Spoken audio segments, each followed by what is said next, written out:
tous, aujourd'hui nous allons voir un tutoriel de comptabilité générale sur la production d'immobilisation corporelle. Donc avant toute chose, les productions d'immobilisation corporelle, qu'est-ce que c'est? C'est-à-dire que dans une entreprise, ce qui peut se passer, c'est qu'on peut réaliser une immobilisation pour nous-mêmes. Par exemple, une entreprise de maçonnerie qui ferait elle-même un bâtiment pour elle-même. Donc, cette immobilisation sera évaluée à son coût de production. Et qu'est-ce qu'il y a dans son coût de production?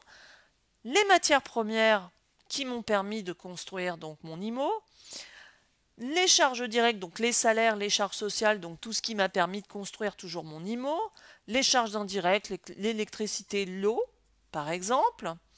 Et puis on peut avoir sur option, on peut intégrer les commissions, les honoraires, les frais d'acte, et puis aussi le coût de l'emprunt pendant la période de production. Donc tout ça, ça fera partie de mon coût de production, de l'immobilisation que j'ai réalisée pour moi-même. Alors comment ça se formalise? On va le voir dans un petit exemple.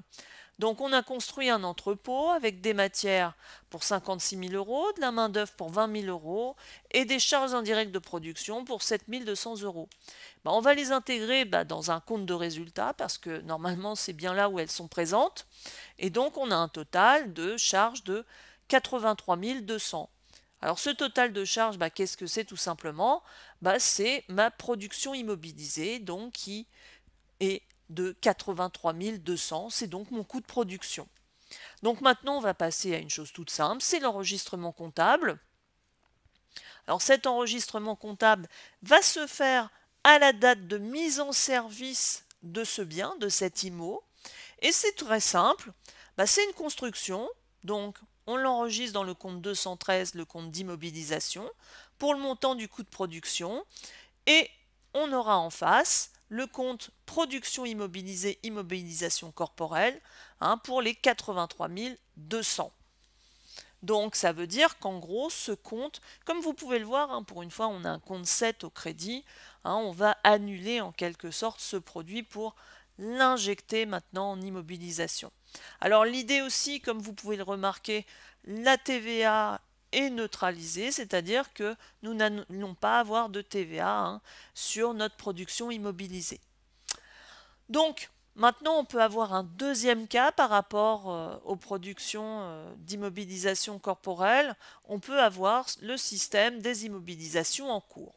Donc, on peut très bien commencer à fabriquer, par exemple, un bâtiment, ça paraîtrait tout à fait logique, sur l'année N-1 et terminer sur l'année N mon bâtiment. Donc, on va voir ça à l'aide d'un petit exemple.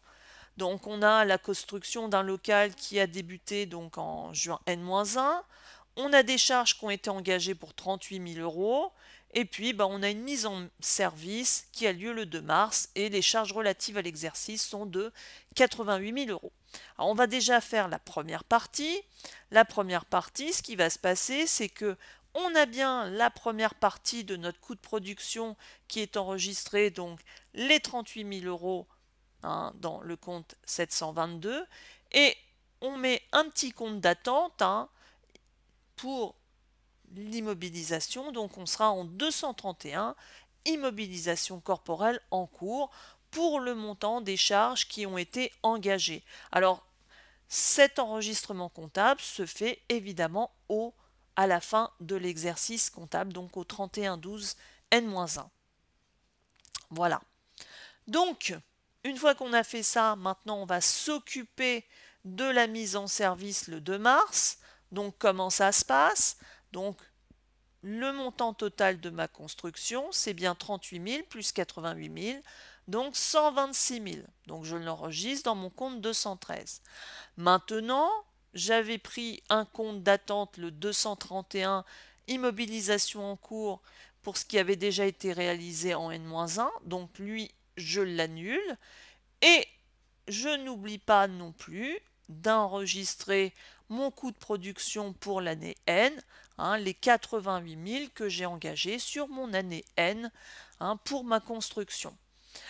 Donc, comme vous pouvez le voir, l'enregistrement comptable est relativement simple, finalement. Il faut bien regarder les différentes étapes. Donc, j'espère que ce petit tuto aura été simple pour vous et compréhensible. En attendant, je vous dis à bientôt pour un autre tuto.